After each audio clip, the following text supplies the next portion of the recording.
I have to tell you, I'm both challenged and excited. My excitement is I get a chance to give something back. My challenge is the shortest seminar I usually do is 50 hours. And I'm not exaggerating. I do weekends, and what I do more than that, obviously, coach people, but I'm into immersion, because how'd you learn language? You didn't learn it by just learning principles. You got in it, and you did it so often that it became real. And the bottom line of why I'm here, besides being crazy mofo, is that I'm really in a position, I'm not here to motivate you, obviously. You don't need that. And a lot of times, that's what people think I do, and it's the furthest thing from it.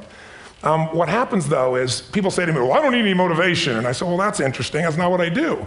I'm the why guy. I don't know why you do what you do.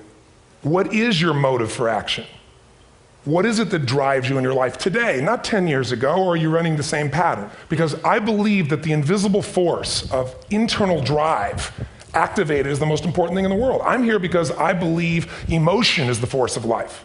All of us here have great minds. You know, most of us here have great minds, right? I don't know if I'm in the category, but we all know how to think. And with our minds, we can rationalize anything. We can make anything happen. We can, I agree with what was described a few days ago about this idea that people work in their self-interest. But we all know that that's bullshit at times. You don't work in your self-interest all the time.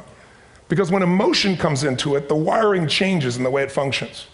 And so it's wonderful for us to think intellectually about how the life of the world is, and especially those who are very smart. We can play this game in our head, but I really want to know what's driving you. And what I'd like to maybe invite you to do by the end of this talk is explore where you are today for two reasons. One, so that you can contribute more. And two, so that hopefully we can not just understand other people more, but maybe appreciate them more and create the kinds of connections that can stop some of the challenges that we face in our society today. They're only going to get magnified by the very technology that's connecting us, because it's making us intersect. And that intersection doesn't always create the view of everybody now understands everybody and everybody appreciates everybody. So I've had an obsession basically for 30 years. And that obsession has been what makes the difference in the quality of people's lives?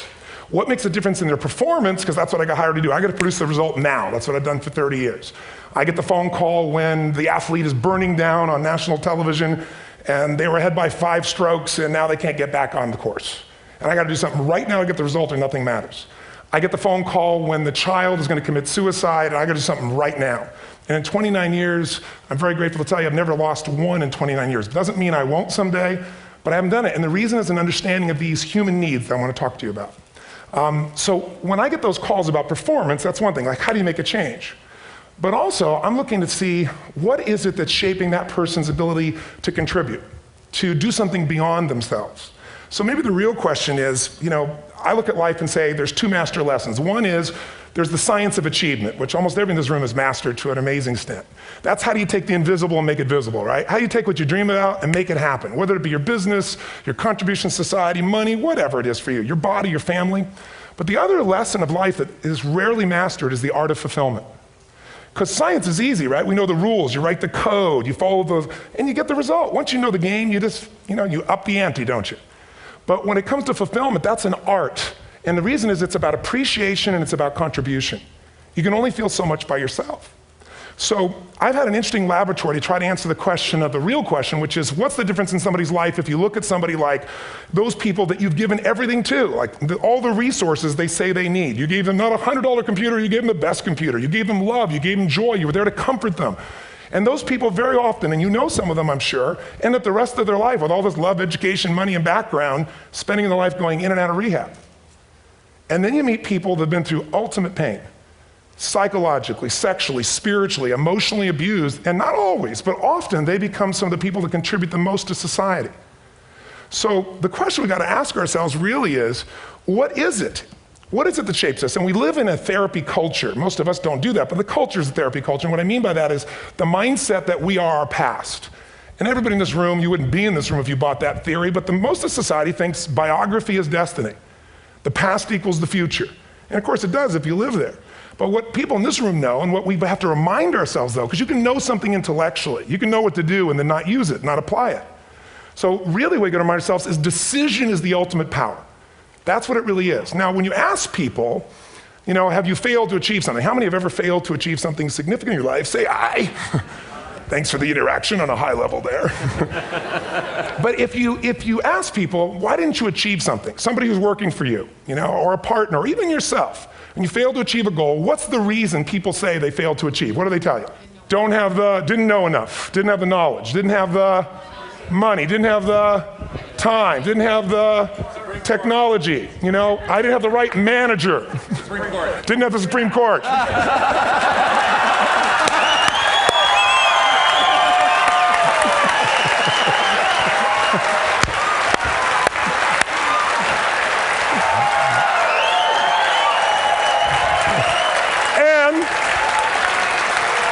And what do all those, including the Supreme Court, have in common? They are a claim to you missing resources. And they may be accurate. You may not have the money. You may not have the Supreme Court. But that is not the defining factor.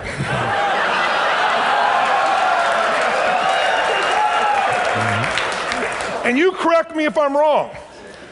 The defining factor is never resources, it's resourcefulness. And what I mean specifically, rather than just some phrase, is if you have emotion, human emotion, something that I experienced from you day before yesterday at a level that is as profound as I've ever experienced, and if you'd communicated with that emotion, I believe you would have beat his ass and won.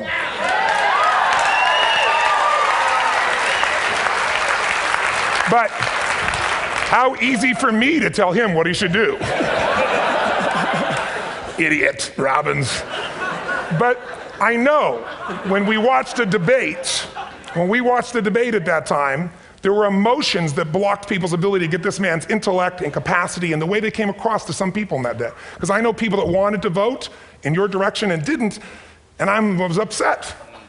But there was emotion that was there. How many know what I'm talking about here? Say I. So emotion is it, and if we get the right emotion, we can get ourselves to do anything. We can get through it. If you're creative enough, playful enough, fun enough, can you get through to anybody, yes or no?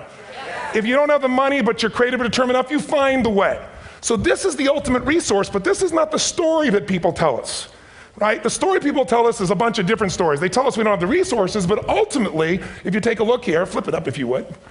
They say, what are all the reasons they have in common? We've said that. Next one, please. He's broken my pattern, that son of a bitch. But I appreciated the energy, I'll tell you that.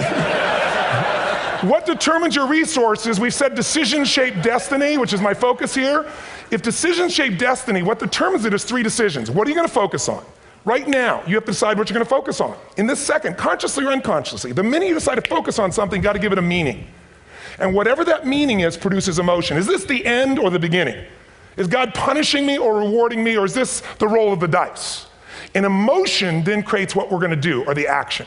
So think about your own life, the decisions that have shaped your destiny. And that sounds really heavy, but in the last 5 or 10 years, 15 years, haven't there been some decisions you've made that if you made a different decision, your life would be completely different? How many can think of one, honestly? Better or worse? Say I. So the bottom line is maybe it was where to go to work and you met the love of your life there. Maybe it was a career decision. I know the Google geniuses I saw here. I mean, I understand that their decision was to sell their technology at first. What if they made that decision versus to build their own culture? How would the world be different? How would their lives be different? Their impact. The history of our world is these decisions. When a woman stands up and says, no, I won't go to the back of the bus, she didn't just affect her life. That decision shaped our culture. Or someone standing in front of a tank. Or being in a position like Lance Armstrong and someone says to you, you got testicular cancer. That's pretty tough for any male, especially if you ride a bike. Right? You got it in your brain, you got it in your lungs. But what was his decision of what to focus on? Different than most people. What did it mean? It wasn't the end, it was the beginning. What am I gonna do? He goes off and wins 7 championships he never won once before the cancer because he got emotional fitness, psychological strength.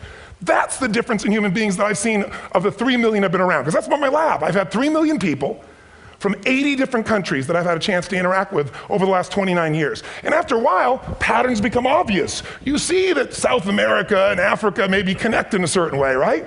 Other people say, oh, that sounds ridiculous. It's simple. So what shaped Lance, what shapes you? 2 invisible forces, very quickly. 1, state. We all have had times. Have you had a time you did something and after you did it, you thought to yourself, I can't believe I said that. I can't believe I did that. That was so stupid. Who's been there? Say I. Have you ever done something after you do it, you go, that was me. Right? It wasn't your ability, it was your state. Your model of the world is what shapes you long term. Your model of the world is the filter. That's what's shaping us. That's what makes people make decisions. When we want to influence somebody, we got to know what already influences them. And it's made up of 3 parts, I believe. First, what's your target? What are you after? Which I believe it's not your desires. You can get your desires to goals. How many of you got a goal, desire, and thought, is this all there is? How many been there? Say aye. So it's needs we have. I believe there are 6 human needs. Second, once you know what the target that's driving you is and you uncover it for the truth, you don't form it, you uncover it. Then you find out what's your map. What's the belief systems that are telling you how to get those needs? Some people think the way to get those needs is destroy the world. Some people is to build something, create something, love someone. And then there's the fuel you pick. So very quickly, 6 needs, let me tell you what they are. First one, certainty. Now these are not goals or desires, these are universal. Everyone needs certainty that they can avoid pain, at least be comfortable. Now how do you get it? Control everybody, develop a skill, give up, smoke a cigarette. And if you got totally certain, ironically, even though we all need that, like if you're not certain about your health or your children or money, you don't think about much more. You're not sure the ceiling's gonna hold up, you're gonna listen to any speaker. But while we go for certainty differently, if we get total certainty, we get what? What do you feel if you're certain? You know what's gonna happen, when it's gonna happen, how it's gonna happen, what would you feel? Bored out of your mind. So God, in her infinite wisdom, gave us a second human need, which is uncertainty.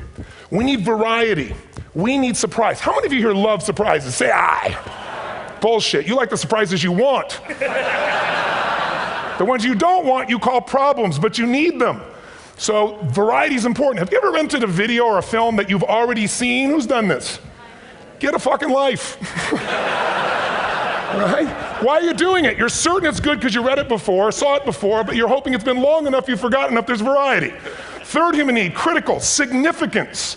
We all need to feel important, special, unique. You can get it by making more money. You can do it by being more spiritual. You can do it by getting yourself in a situation where you put more tattoos and earrings in places humans don't want to know.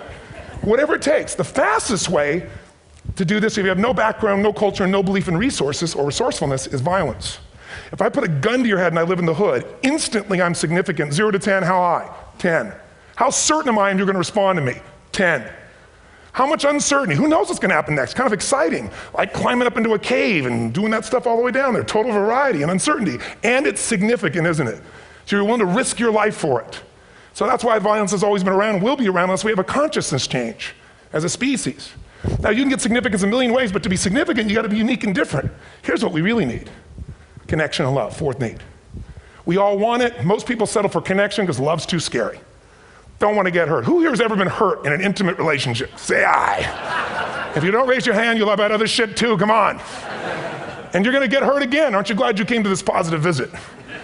But here's what's true, we need it. We can do it through intimacy, through friendship, through prayer, through walking in nature. If nothing else works for you, get a dog. Don't get a cat, get a dog, because if you leave for 2 minutes, it's like you've been gone for 6 months when you show back up again 5 minutes later, right? Now these first 4 needs, every human finds a way to meet. Even if you lie to yourself, even if you have split personalities. But the last 2 needs, the first 4 needs are called the needs of the personality, is what I call it. The last 2 are the needs of the spirit. And this is where fulfillment comes. You won't get fulfillment from the first 4. You'll figure a way, smoke, drink, do whatever, meet the first 4. But the last 2, number 5, you must grow. We all know the answer here. If you don't grow, you what? If a relationship's not growing, if a business is not growing, if you're not growing, it doesn't matter how much money you have, how many friends you have, how many people love you, you feel like hell.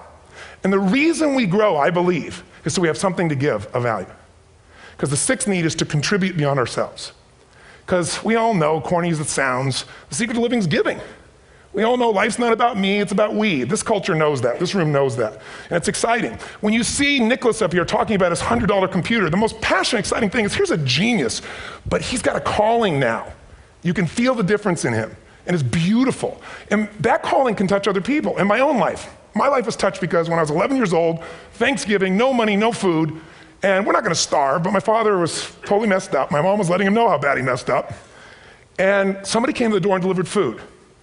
My father made 3 decisions. I know what they were briefly. His focus was, this is charity. What does it mean? I'm worthless. What do I gotta do? Leave my family, which he did. At the time, one of the most painful experiences of life. My 3 decisions gave me a different path. I said, focus on, there's food, what a concept. You know?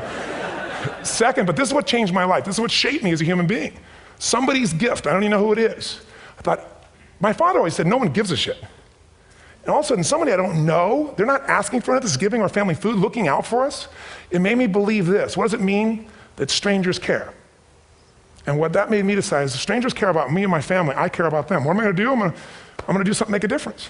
So when I was 17, I went out one day on Thanksgiving. It was my target for years, have enough money to feed 2 families. Most fun thing I ever did in my life, most moving. Then next year I did 4, and I didn't tell anybody what I was doing. Next year, 8. I wasn't doing it for brownie points, but after 8, I thought, shit, I could use some help. So sure enough, I went out, and what did I do? I got my friends involved, and I grew companies, and then I got 11 companies, and I built a foundation. Now, 18 years later, I'm proud to tell you, last year we fed 2 million people in 35 countries through our foundation, all during the holidays, Thanksgiving, Christmas, in all the different countries around the world. It's been fantastic. Thank you. So I don't tell you that to brag, I tell you because I'm proud of human beings because they get excited to contribute once they've had the chance to experience it, not talk about it. So finally, and I'm about out of time, the target that shapes you, here's what's different about people. We have the same needs, but are you a certainty freak? Is that what you value most, or uncertainty? This man here couldn't be a certainty freak if he climbed through those caves. Are you driven by significance or love? We all need all 6, but whatever your lead system is tilts you in a different direction. And as you move in a direction, you have a destination or destiny. The second piece is the map. Think of that as the operating system tells you how to get there. And some people's map is, I'm gonna save lives even if I die for other people, and they're a fireman. Somebody else says, I'm gonna kill people to do it.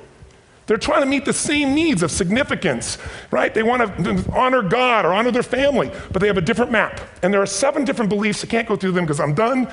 The last piece is emotion. I say one of the parts of the map is like time. Some people's idea of a long time is 100 years. Somebody else says is 3 seconds, which is what I have. And the last one I've already mentioned that felt you. If you got a target and you got a map, and let's say, I can't use Google because I love maps, and they haven't made it good for Macs yet. So if you use MapQuest, how many have made this fatal mistake of using MapQuest at some time? You use this thing and you don't get there. Well, imagine if your beliefs guarantee you can never get to where you want to go. The last thing is emotion. Now here's what I'll tell you about emotion. There are 6,000 emotions that we all have words for in the English language, which is a linguistic representation, right? It changes by language. But if your dominant emotions, if I have more time, I have 20,000 people or 1,000, and I have them write down all the emotions that they experience in an average week.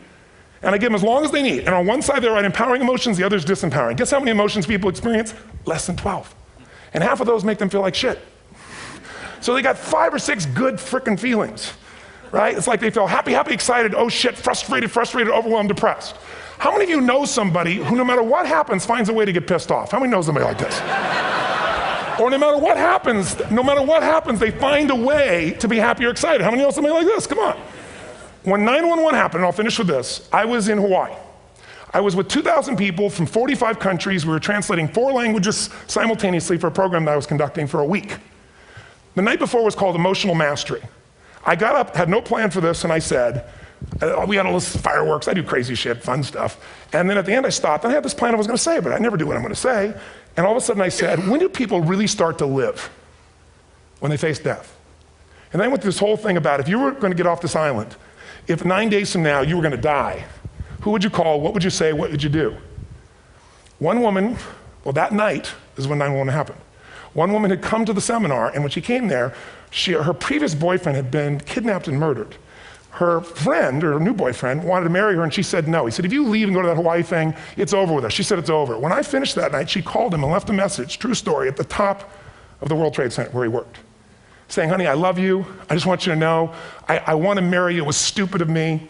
She was asleep, because it was 3 a.m. for us, when he called her back from the top and said, honey, I can't tell you what this means. He said, I don't know how to tell you this, but you give me the greatest gift, because I'm going to die. And she played the recording for us in the room. She was on Larry King later. And he said, you're probably wondering how on earth this could happen to you twice. And he said, all I can say to you is, this must be God's message to you, honey. From now on, every day, give your all, love your all. Don't let anything ever stop you. She finishes, and a man stands up and he says, I'm from Pakistan, I'm a Muslim. I'd love to hold your hand and say I'm sorry, but frankly, this is retribution. I can't tell you the rest because I'm out of time.